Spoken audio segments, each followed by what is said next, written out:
भोगराईवासी मर्माहत एवं बहुत दुख प्रकाश करछंती। कथा भोगराईर जो विकास कथा ओडिशार विकास कथा से सब जो चिंता करुले जो समाज स्रोत आम को आड़िकी सब मिसई एवं समाज को दिग्दर्शन दबारे जो तांकर भूमिका थिला तांकर जो कार्यदक्षता थिला से विषय में आम भोगराईवासी पाखरे चिरऋणी एभली नेता आमको जीवन में केवे मिलबे नहीं तांको भली नेतृत्व एवं तांको भल लोकों सेवार से निपुण थिले।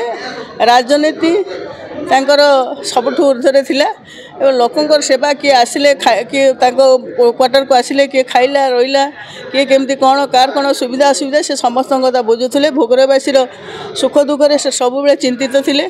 एबे थी भुवनेश्वर तो उपरली देखला भोगराई भुवनेश्वर को से गोटे घर कर देथिले गाड़ी रे तांकर खाइबा सोइबा होउथला लोकों सुख दुख सब बेले चिंता करथुले। एभली लोकों को आज हराई भोगराईवासी समस्ते दुखित एवं परितप्त बोध आम मुंड उपर जमी गोटे छात खसी पड़ा भाया लगे आम मुंड उपर छात चलीगला भाया लगुच। बर्तमान विधायक अच्छा से नहीं आम सब जो कार्यक्रम तक पुओ मैंने अच्छा मुझे काली आसी काली देखिकी जाइली महिला दिवस आसी घरे खाई पीकी जाइली राति 4टा बेले जो शुणिली मुझे घरे रहीपारि नहीं आम समस्ते गाड़ी धरी पलि आसिलु भुवनेश्वर को और सांगे जीवु। एभली राजनीतिज्ञ आम मिलबे ना केवे से केवल जो राजनीतिज्ञ आम नथिले आम थे जड़े फ्रेंड फिलोसफर गाइड कोच सबकि।